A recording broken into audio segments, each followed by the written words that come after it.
صلی علی رسوله الكریم اما بعد فاعوذ باللہ من الشیطان الرجیم بسم اللہ الرحمن الرحیم قال اللہ تعالی فی القرآن المجید والفرقان الحمید وقولوا للناس حسنا وقال النبی صلی اللہ علیہ وسلم اکثر خطایا ابن آدم فی لسانی۔ ہر قسم کی حمد و ثناء اللہ وحدہ لا شریک کے لیے خاص ہے۔ وہ اللہ جو ہم سب کا خالق، مالک اور رازق ہے، اور لاتعداد درود و سلام ہوں جناب محمد رسول اللہ صلی اللہ علیہ وسلم کی ذات اقدس پر، جنہیں اللہ رب العالمین نے اس دنیا کائنات کی ہدایت اور رشد کے لیے بھیجا۔ میرے محترم سامعین، اللہ رب العالمین نے انسان کو بے شمار نعمتوں سے نوازا ہے، بے شک بے شک، اور اللہ مالک الملک کا جتنا بھی ہم شکر ادا کریں، ہم ان نعمتوں کا شکر ادا نہیں کر سکتے۔ ایسی ہی ایک نعمت جس کے متعلق میں آپ سے گفتگو کرنا چاہتا ہوں، وہ نعمت ہے قوت گویائی۔ اللہ رب العالمین نے انسان کو ایک ایسی نعمت بھی عطا کی ہے کہ اللہ رب العالمین نے انسان کو زبان عطا کی ہے، اور اس زبان کی مدد سے انسان بول سکتا ہے۔ یہ قوت گویائی ایک ایسی نعمت ہے کہ انسان اپنے احساسات، جذبات کا اظہار کر سکتا ہے۔ اور اگر اس نعمت کی قدر کو جاننا ہے تو ان لوگوں سے پوچھئے، ان لوگوں کو دیکھیے، ان سے عبرت حاصل کیجئے کہ جن کے پاس یہ نعمت تو زبان کی موجود ہے لیکن قوت گویائی نہیں ہے، بول وہ نہیں سکتے۔ اللہ اکبر۔ تو میرے بھائیو، اللہ رب العالمین نے اگر آپ کو اس نعمت عظیمہ سے نوازا ہے تو اس کی قدر کرنا سیکھیں۔ اگر آپ اس کا استعمال صحیح طریقے سے کریں گے، زبان پر کنٹرول رکھیں گے، زبان کی حفاظت کریں گے، تو اس نعمت کی حفاظت کرنے پر، اس زبان کے کنٹرول کرنے پر اللہ رب العالمین آپ کو انعامات عطا فرمائیں گے۔ اگر آپ اس زبان کا استعمال صحیح طریقے سے نہیں کرتے تو میرے بھائیوں، پھر اس سے ہلاکتیں ہی ہلاکتیں پیدا ہوتی ہیں، بربادی ہی بربادی ہے۔ اللہ، آپ علیہ الصلوۃ والسلام نے فرمایا، عبداللہ بن مسعود رضی اللہ عنہ اس روایت کے راوی ہیں، وہ فرماتے ہیں، سلسلہ صحیحہ کی روایت ہے، وہ فرماتے ہیں کہ اللہ کے پیارے پیغمبر نے فرمایا، اکثر خطایا ابن آدم فی لسانہ، ابن آدم کے اکثر گناہ اس کی زبان کی وجہ سے ہوتے ہیں، وہ اپنی زبان پر کنٹرول نہیں رکھ پاتا۔ اور آپ علیہ الصلوۃ والسلام نے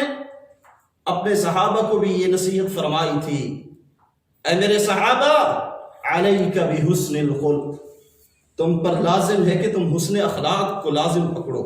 وطول الصمت، اور آپ نے فرمایا لمبی خاموشی اختیار کر لو، فوالذی نفسی بیدہ، آپ نے فرمایا اس ذات کی قسم جس کے قبضہ قدرت میں، جس کے ہاتھ میں میری جان ہے، ما تجمل الخلائق بمثلہما، اس لمبی خاموشی اور حسن اخلاق سے اچھی چیز اللہ رب العالمین نے کائنات میں پیدا ہی نہیں کی۔ اور اگر میرے بھائیوں ہم اس زبان کا استعمال صحیح نہ کریں، اس کا غلط استعمال کریں، گالی گلوچ سے کام لیں، کسی کے دل کو اذیت پہنچائیں، تو پھر اس پر وعیدیں ہیں۔ آپ علیہ الصلوۃ والسلام نے فرمایا، جو بندہ اس زبان کا غلط استعمال کرتا ہے، یہ زبان اس انسان کو فاسق بنا دیتی ہے۔ مسلم شریف کی روایت ہے، آپ علیہ الصلوۃ والسلام نے فرمایا، سباب المسلم فسوق وقتالہ کفر، جو بندہ کسی مسلمان بندے کو گالی دیتا ہے، اس کو تکلیف پہنچاتا ہے، آپ نے فرمایا وہ بندہ فاسق ہے، یہ فسق ہے۔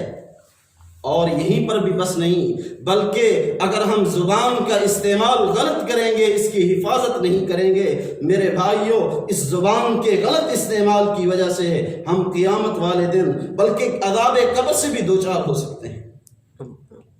حضرت عبداللہ بن مسعود رضی اللہ عنہما، عبداللہ بن عباس رضی اللہ عنہما روایت کرتے ہیں ان رسول اللہ صلی اللہ علیہ وسلم مر بقبرین، کہ آپ علیہ السلام دو قبروں کے پاس گزرے، انہما یعذبان، ان دو قبر والوں کو عذاب دیا جا رہا تھا، وما یعذبان فی کبیر، اور جن چیزوں کو جس وجہ سے ان کو عذاب دیا جا رہا تھا لوگ اس کو بڑا نہیں سمجھتے، وہ کیا تھیں؟ فکان یمشی بالنمیمہ، اما الاحد فکان یمشی بالنمیمہ، ان میں سے ایک ایسا شخص تھا جو چغل خوری کرتا تھا، اپنی زبان کی حفاظت نہیں کرتا تھا، چغل خوری سے کام لیتا تھا، اور دوسرا آدمی وَأَمَّا الْآخَرُ فَكَانَ لَا يَسْتَطِرُ مِنْ بَوْلِهِ، جو اپنے پیشاب کے چھینٹوں سے بچتا نہیں تھا۔ میرے بھائیوں، اگر ہم زبان کا استعمال صحیح نہیں کریں گے تو ہم قبر کے عذاب سے بھی دوچار ہو سکتے ہیں۔ اللہ اکبر۔ اور پھر یہیں پر بس نہیں ہے، اگر ہم زبان کا استعمال صحیح نہیں کرتے، قیامت والے دن میرے پیارے پیغمبر جناب محمد رسول اللہ صلی اللہ علیہ وسلم نے فرمایا وہ بندہ مفلس بن جائے گا۔ آپ علیہ السلام نے ایک مرتبہ اپنے اصحاب سے پوچھا، اے میرے صحابہ اتدرون من المفلس، مجھے بتلائیے کہ مفلس انسان کون سا ہے؟ قالوا المفلس فینا من لا درہم له ولا متاع، صحابہ کرام رضوان اللہ علیہم اجمعین نے فرمایا مفلس انسان، فقیر انسان، غریب انسان تو وہ ہے جس کے پاس مال اور دولت، درہم اور دینار نہیں ہے، پیسہ نہیں ہے۔ آپ علیہ السلام نے فرمایا نہیں میرے صحابہ، مفلس انسان وہ ہے جو بندہ قیامت والے دن آئے گا، اس کے پاس روزے بھی ہوں گے اور نمازیں بھی ہوں گی، اور اس نے بہت ساری نیکیاں کی ہوں گی، زکوٰۃ بھی دی ہوگی، لیکن ان کے باوجود وہ بندہ کسی کو گالی دیتا ہوگا، وَقَدْ شَتَمَ هَذَا او قَذَفَ هَذَا، کسی پر اس نے بہتان بھی لگایا ہوگا، او اکل مال هذا، کسی کا مال کھا گیا ہوگا، او سفک دم هذا، کسی کا بے قصور غلطی سے، اس کا قصور ہی نہیں ہے، اسے قتل کر دیا، اس کا خون بہا دیا۔ میرے بھائیوں، اللہ کے پیارے پیغمبر نے فرمایا اصل میں تو یہی انسان مفلس اور غریب انسان ہے جو قیامت والے دن آئے گا، نیکیوں کے اس کے پاس انبار ہوں گے، لیکن وہ اپنی زبان کی حفاظت نہیں کرتا تھا، اس کے ساتھ گالیاں بکتا تھا۔ تو کیا ہوگا؟ آپ علیہ السلام نے فرمایا جس شخص کو اس نے گالی دی تھی، جس کے اوپر بہتان لگایا تھا، جس کا مال کھایا تھا، جب یہ قیامت والے دن اللہ رب العالمین حساب کتاب کریں گے تو اس شخص کی نیکیاں، جس کو گالی دی، اس کی نیکیاں اس کو دی جائیں گی، اور جب اس کی نیکیاں ختم ہو جائیں گی تو پھر دوسرے آدمی کے گناہ اس پر ڈال کر اس کو جہنم میں ڈال دیں گے۔ تو میرے بھائیوں، اگر ہم زبان کا استعمال صحیح نہیں کریں گے، جو اللہ نے قوت گویائی ہمیں بخشی ہے، اس نعمت کا صحیح طور پر قدر نہیں کریں گے تو پھر یہ ہمارے لیے ہلاکت کا سبب بن سکتی ہے۔ اور اگر ہم اس نعمت کا اللہ کے ہاں شکر ادا کریں اور اس کا صحیح استعمال کریں تو پھر اس پر انعامات ہیں۔ آپ علیہ السلام نے فرمایا جو بندہ مجھے دو چیزوں کی حفاظت کی ضمانت دیتا ہے میں اسے جنت کی ضمانت دیتا ہوں۔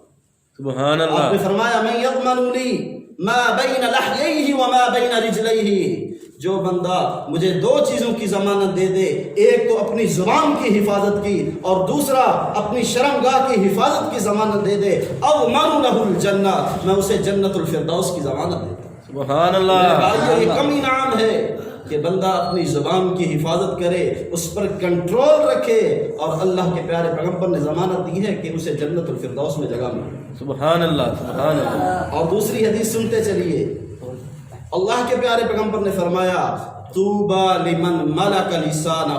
اس شخص کے لیے خوشخبری ہے، سعادت ہے، خوش نصیبی ہے جس نے اپنی زبان پر کنٹرول کیا، ووسع بیتہ،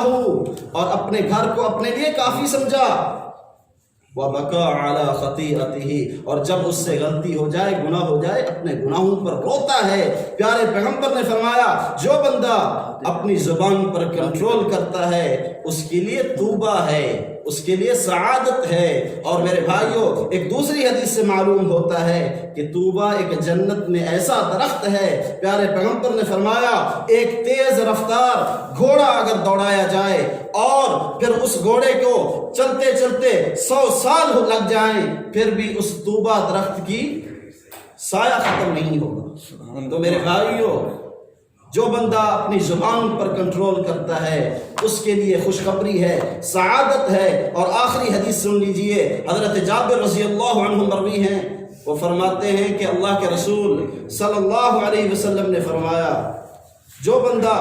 اپنی زبان پر کنٹرول کرتا ہے، آپ علیہ الصلوۃ والسلام نے فرمایا ان من احبکم الی واقربکم الی منی یوم القیامہ، تم میں سے سب سے محبوب مجھے وہ انسان ہوگا جو بندہ سب سے زیادہ اخلاق کا اچھا ہوگا۔ احاسنکم اخلاقا